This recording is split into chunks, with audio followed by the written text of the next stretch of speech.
Começa agora um programa que traz tudo sobre o livro mais lido em todos os tempos.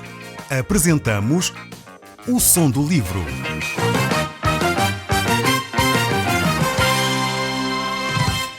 Seja muito bem-vindo. Neste podcast vai encontrar o livro mais conhecido e lido em todo o mundo. Vamos levá-lo numa viagem pela história da humanidade. Este é um audiolivro para si, para a sua família e sociedade em geral. Contextualização e comentários de Paulo Chaveiro. Eu sou Paulo Chaveiro. Nós hoje estamos a olhar para o livro de Daniel e estamos agora a ver a partir do verso 17. Nós já começámos a ver este episódio aqui retratado no capítulo 3, onde vimos que estes três amigos de Daniel, Sadraque, Mesaque e Abdenego, não dobraram os seus joelhos diante de outros deuses, diante daquela imagem colossal que Nabucodonosor mandou fazer. E diante desse facto, realmente houve consequências. É possível que os amigos de Daniel tivessem bem presente na sua mente, nesta altura, aquilo que a palavra de Deus diz e como é importante obedecer à palavra de Deus. Certamente veio à memória destes três homens aquilo que o livro do Êxodo diz no capítulo 20, no verso 2, onde ele diz: Eu sou o Senhor teu Deus, que te tirei da terra do Egito, da casa da servidão. Não terás outros deuses diante de mim, não farás para ti imagens de escultura, nem semelhança do que há em cima nos céus, nem embaixo na terra, nem nas águas debaixo da terra. Não as adorarás, nem lhes darás culto, porque eu sou o Senhor, teu Deus, Deus zeloso.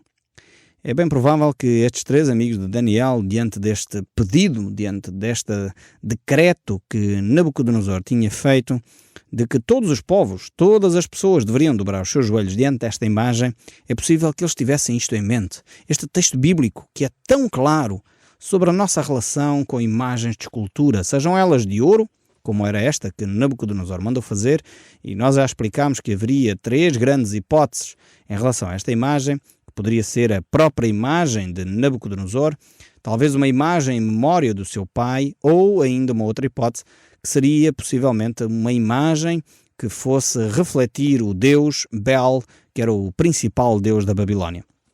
Então, dentro destas possibilidades, mas para todos os efeitos, fosse qual fosse a interpretação que damos aqui a esta imagem, estes três amigos de Daniel, o que eles tinham muito presente e assente no seu coração é que eles, como filhos de Deus, não deveriam prestar culto, venerar.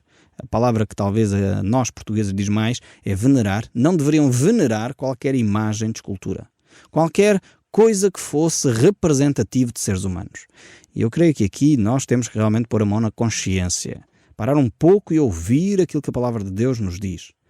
Muitas vezes nós ficamos, afastados daquilo que a palavra de Deus diz, não lemos as Escrituras e depois temos práticas na nossa vida que muitas vezes não se conformam com as Escrituras e ficamos admirados porque é que Deus muitas vezes não nos ouve, porque é que nós, apesar de fazermos uma oração ou a Santo António, ou à Virgem Maria, ou este ou aquele, e as orações não são respondidas, porque a Bíblia é clara. Não adorarás, nem lhes darás culto, e a razão é dada neste texto bíblico do capítulo 20 do livro do Êxodo, verso 5. Eu desafio a todos aqueles que são cristãos a olharem para as Escrituras. É logo os primeiros mandamentos da Bíblia. Diz logo aqui, porquê? Porque eu sou o Senhor teu Deus, porque sou Deus zeloso. Realmente é um texto bíblico fantástico. Se nós portugueses, todos aqueles que se dizem cristãos, aplicassem este texto bíblico, certamente os nossos templos seriam muito diferentes daquilo que são hoje. Provavelmente não teriam tantas imagens lá expostas, ainda que representam pessoas importantes, representam homens e mulheres que foram realmente pessoas que marcaram o cristianismo, pessoas que fizeram a diferença na forma como viveram. Mas na realidade a Bíblia diz para nós não prestarmos culto. Temos que tomar muita atenção a este fenómeno e no nosso país até sabemos que há feriados nacionais que são dedicados a determinadas pessoas, seja São João, Santo António, pessoas que foram importantes, mas que a Bíblia diz para nós não prestarmos culto.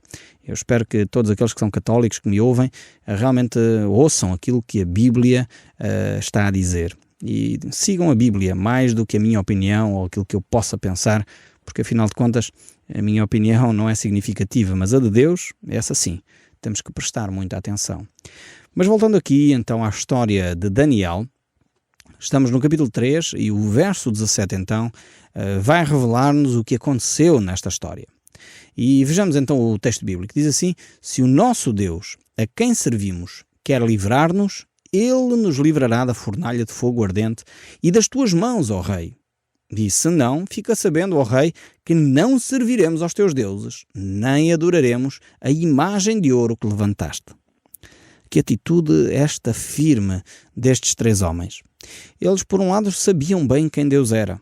Eles sabiam que serviam ao Deus vivo e verdadeiro e que este Deus vivo e verdadeiro a quem eles serviam poderia livrá-los daquela fornalha. Mas que também, se Deus não o fizesse, para eles isso não era qualquer problema, não tinha qualquer problema. Não era um Deus menor, não era um Deus que ficava em causa pelo facto de não os ter livrado da fornalha. Que fé tremenda a destes 3 homens. Muitas vezes nós somos pessoas que condicionamos a nossa fé àquilo que nós gostaríamos de ver da parte de Deus. O que é que eu quero dizer com isto? Alguns de nós condicionam a nossa fé aos milagres. Ou seja, se Deus operar o milagre de me livrar da fornalha, eu acredito que Deus é o Deus Todo-Poderoso. Mas se Deus não me livrar da fornalha, então eu já vou pôr em causa que Deus me ama, já vou pôr em causa o poder de Deus. Aqui os 3 amigos de Daniel não punham em causa sequer isto. Alguns de nós pensamos, bem, Deus é o Deus que me pode curar e Deus vai me curar. Se Deus me curar, é um Deus grande. Mas se Deus não me curar, já tenho dúvidas sobre se Deus é um Deus grande ou não. Estes 3 amigos de Daniel disseram: Deus vai nos livrar, mas se Ele não nos livrar, isso não afeta em nada a nossa fé. Nós continuamos a confiar em Deus, porque Ele é que é Deus. Não somos nós que obrigamos Deus a fazer o que Ele quer. Deus pode nos livrar da fornalha, mas fica a saber ao Rei que se Ele não livrar, nós não vamos servir-te nem adorar a imagem. Isto tem a ver com convicções, tem a ver com fé, tem a ver com atitudes. E realmente estes 3 homens eram homens de fé, homens que baseavam a sua relação em Deus e não só naquilo que acontecia à sua volta. Mas ao mesmo tempo verificamos neste texto que acabamos de ler que a fé deles pode ter consequências. Deus pode não livrar. Isto não significa que eles têm menos fé, nem significa que Deus perdeu poder, de forma alguma. Poderia ser o plano de Deus ser um outro.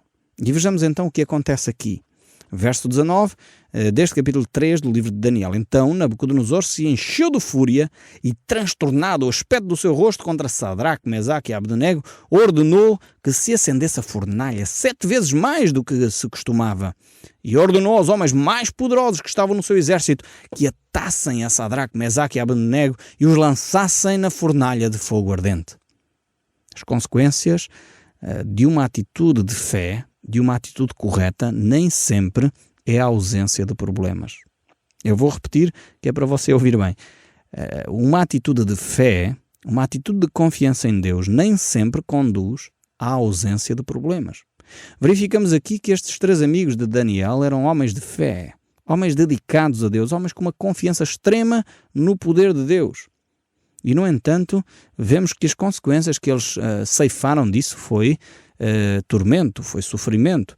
O rei Nabucodonosor ficou irritado com essa situação, mandou acender esta fornalha 7 vezes ainda mais e mandou chamar os homens mais fortes do seu exército para que os pudessem atar, para que não houvesse possibilidade de eles escaparem. E realmente era uma situação de aperto, uma situação difícil que estes 3 amigos estavam a viver. E nós vamos ver o que é que acontece. Tal era a fúria de Nabucodonosor, o que é que acontece até aos homens que estavam ali para enviar estes 3 amigos para a fornalha. Vejam bem o capítulo 3, o verso 21. Então estes homens foram atados com os seus mantos, suas túnicas, seus chapéus, as suas outras roupas e foram lançados na fornalha de sobremaneira acesa. Porque a palavra do rei era urgente e a fornalha estava de sobremaneira acesa. As chamas do fogo mataram os homens que lançaram de cima para dentro Sadraque, Mesaque e Abdenego. Vejam bem a força das chamas naquela altura. E estes 3 homens, Sadraque, Mesaque e Abdenego, caíram atados dentro da fornalha de sobremaneira acesa. Parece uma derrota. Se parássemos a leitura deste texto bíblico aqui, nós iríamos dizer que estes 3 amigos foram derrotados. Não lhes serviu de nada confiar em Deus. Por vezes acontece que há mártires, há pessoas que são homens e mulheres de fé e que, por se manterem firmes na fé, acontece isto. São mortos, são presos, são injustiçados, mas eles mantêm-se firmes na sua fé. E muitas vezes sofrem a pena máxima, perdem a sua vida física.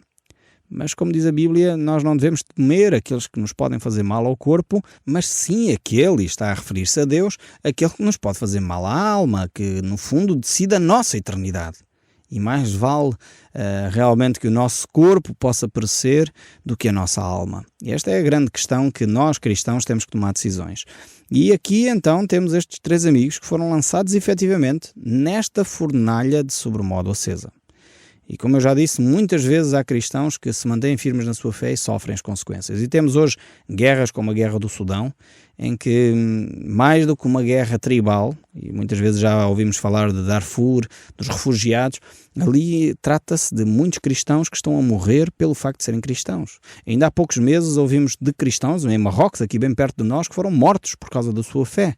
Falámos da Turquia, que matou uns quantos missionários da sociedade bíblica, porque realmente são cristãos. E o mundo, em muitos locais, está a reagir ao cristianismo. Há fé firme nos valores cristãos. E não pensem que é só em países muçulmanos.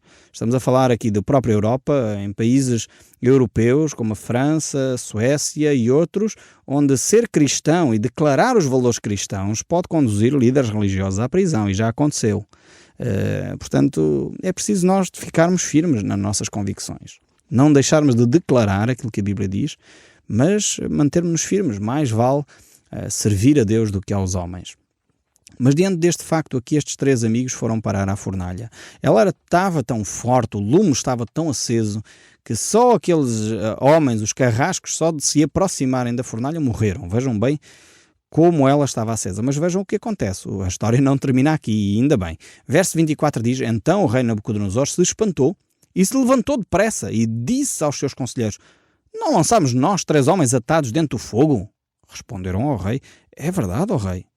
E tornou ele a dizer: Eu, porém, vejo 4 homens soltos, que andam passeando dentro do fogo, sem nenhum dano, e o aspecto do quarto é semelhante ao filho dos homens. Nabucodonosor está admiradíssimo, porque afinal de contas aquilo que ele queria que acontecesse, que era a morte destes 3 homens, não aconteceu efetivamente assim. Nabucodonosor já deveria de começar a conhecer um pouco o poder de Deus, porque Daniel já lhe tinha revelado quem era Deus, já lhe tinha falado acerca de Deus. Estão lembrados, no capítulo 2, já Daniel tinha revelado os sonhos e etc. Ele já tinha algum conhecimento, mas ao mesmo tempo ele não tinha todo o conhecimento. Tanto que ele aqui diz que o 4º homem que ali está na fornalha é alguém semelhante ao filho dos deuses. Ele era um homem ainda politeísta, com uma mentalidade pagã, mas no entanto na realidade era a pessoa, e muitos que interpretam estes textos creem nisso, que era a pessoa de Jesus Cristo, numa aparição antes do seu nascimento. Esse termo técnico chamamos uma teofania, no sentido que Cristo surge antes de ter nascido, porque afinal de contas Jesus Cristo é eterno. Estamos bem lembrados que acreditamos num Deus triuno, Pai, Filho e Espírito Santo, e Jesus Cristo já existia de eternidade em eternidade, e por isso mesmo ele surge aqui. Não precisava ter nascido em Belém como bebé para existir Jesus. Tínhamos a nossa teologia bem arrumada na nossa cabeça. Então, Jesus Cristo aparece aqui para livrar estes 3 amigos de Daniel que estavam realmente em apuros. E ali vemos como Nabucodonosor começa a vacilar. É um fenómeno que realmente leva a pessoa a questionar-se. Então, quer dizer, os carrascos morrem antes de entrar na fornalha, os amigos são lançados para dentro da fornalha, agora estão ali soltos a andar como se estivessem a passear num jardim, tranquilos da vida. Realmente isto só pelo poder de Deus. É necessário realmente nós percebermos que este tipo de situação acontece pela fé. E é pela fé também que nós podemos entender estas questões. E vemos aqui que este episódio poderá nos ajudar, enfim, ou poderá nos relembrar aquilo que mais à frente Daniel vai falar acerca do final dos tempos.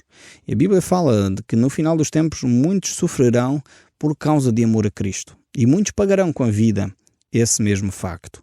E a Bíblia nos fala que realmente esses que chegarem a Jesus Cristo no período em que o anticristo estiver a governar, como Nabucodonosor, poderíamos dizer Nabucodonosor representaria esse anticristo, uma estátua em sua homenagem, cria um culto para ele, poderíamos identificar isso dessa forma. É interessante ver que neste episódio aqui Daniel não está. E poderíamos dizer que Daniel representaria a igreja que foi arrebatada, não é? Aquela igreja que, na realidade, não experimentará todo esse período da grande tribulação, porque efetivamente não foi destinada para a ira, mas para galardão e para se deleitar com o Senhor Jesus Cristo. E Jesus nos mostra, mesmo no Evangelho de São João, que cada um de nós, mesmo sofrendo, podemos não estar na grande tribulação, mas muitas vezes passamos sofrimento, passamos dificuldades, mas mesmo sofrendo, Ele quer estar connosco. Assim como esteve com estes 3 amigos de Daniel. Aliás, ele disse isso em João, capítulo 16, no verso 33, diz assim: estas coisas vos tenho dito para que tenhais paz em mim. No mundo passareis aflições, mas tendo bom ânimo, eu venci o mundo. Estas palavras de Jesus são extremamente consoladoras, reconfortantes. Podemos ter dificuldades familiares, podemos ter dificuldades profissionais, podemos estar desempregados, podemos ter situações complicadíssimas, mas tendo bom ânimo. Eu venci essas coisas todas, eu venci o mundo, eu venci as circunstâncias. E a vida do cristão não se compadece simplesmente com as circunstâncias, não vive só das circunstâncias. Um cristão tem uma perspectiva diferente da vida. Coloca os seus olhos no céu, coloca os seus olhos na eternidade, onde é a sua casa, a sua morada, efetivamente. Aliás, Jesus Cristo disse que eu vou subir para junto do Pai, para quê? Para vos preparar uma morada. Então a nossa casa é lá na eternidade, não é aqui. Por isso, ao mesmo tempo, ele diz que não ajunteis tesouros na terra, onde a traça e a ferrugem corroem, mas lá no céu, onde eles não podem ser destruídos. E como é que nós juntamos tesouros no céu? Agindo em conformidade com as Escrituras, mantendo a nossa vida em conformidade com o ensino bíblico. Mas voltando aqui ao verso 26, diz então ainda mais este livro de Daniel, capítulo 3. Então se chegou Nabucodonosor à porta da fornalha, de sobremaneira acesa, e falou e disse: Sadraque, Mesaque, Abdenego, servos do Deus Altíssimo, saí, vinde. Então Sadraque, Mesaque e Abdenego saíram do meio do fogo. E ajuntaram-se os sátrapas, os prefeitos, os governadores e conselheiros do rei, e viram que o fogo não teve poder algum sobre os corpos destes homens, nem foram chamuscados os cabelos da sua cabeça, nem os seus mantos se mudaram, nem cheiro de fogo passara sobre eles. É como se estes 3 homens tivessem sido cobertos, por algo que não os tocou durante o tempo que estiveram dentro daquela fornalha. Por um campo de forças, podemos dizer assim, que os protegeu de qualquer, toque, de qualquer calor, de qualquer até cheiro. Eu gosto muito de fazer churrasco. Aqueles que me conhecem sabem que eu gosto muito de estar ali de volta do churrasco, a assar as febras ou fazer o peixe grelhado, uma coisa assim do género. Mas quando termino, mesmo não estando dentro da fornalha, é um cheiro no corpo, é um cheiro na roupa, terrível a fumo. Estes amigos de Daniel, acho interessante o pormenor. Nem a roupa tinha cheiro de fumo, nem a roupa tinha cheiro de fogo. Quando Deus faz um milagre, Deus faz o milagre completo. Deus não faz milagres que ficam a meio. Nem a roupa tinha cheiro. E muitas vezes há pessoas que dizem que Deus opera milagre sem que o milagre seja total. Não, Deus quando opera, opera mesmo. Deus quando faz, faz. E não deixa dúvidas em ninguém, que foi Deus que fez. Por isso, há pessoas às vezes que têm dúvida, será que foi Deus que agiu ou não agiu? Não, quando Deus age, Ele não deixa qualquer margem de dúvida na cabeça de quem viveu aquele episódio.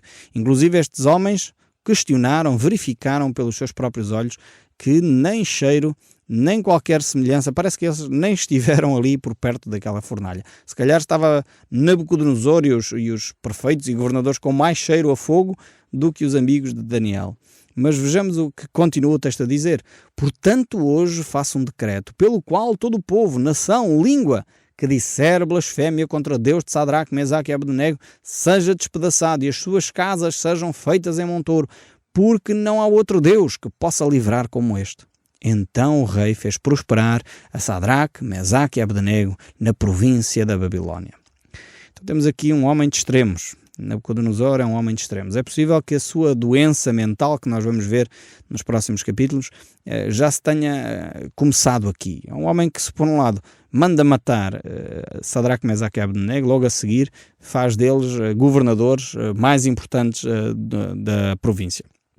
E realmente era um homem de extremos, completamente, desequilibrado em termos das suas posturas e dos seus valores.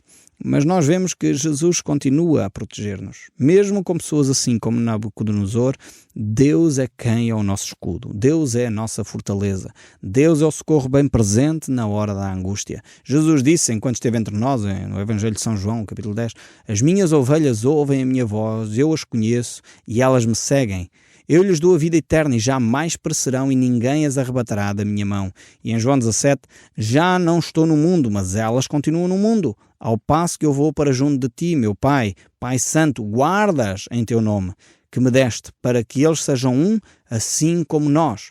Não peço que as tires do mundo e assim que as guardes do mal. E em Hebreus 7:25 diz, por isso também pode salvar totalmente os que a ele se chegam, vivendo sempre para interceder por nós. E ainda em 2 Timóteo 1:12, e por isso estou sofrendo estas coisas, todavia não me envergonho, porque sei em quem tenho crido, e estou certo de que ele é poderoso para guardar o meu depósito até aquele dia. Textos bíblicos fantásticos, que eu espero sinceramente que nos ajudem a alicerçar a nossa fé em Deus. Podemos não ter um milagre tão fantástico como este dos 3 amigos de Daniel. Podemos não viver uma libertação como eles viveram. Podemos talvez perecer.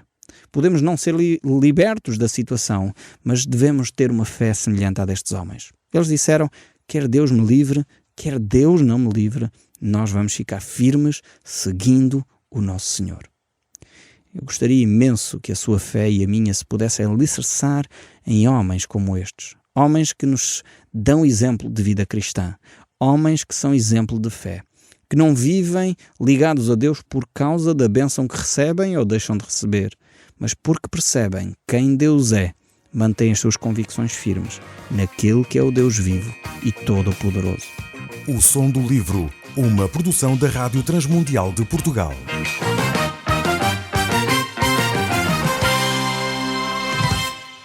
RTM. Conhece todos os nossos programas em rtmportugal.org. Uma produção da Rádio Transmundial de Portugal.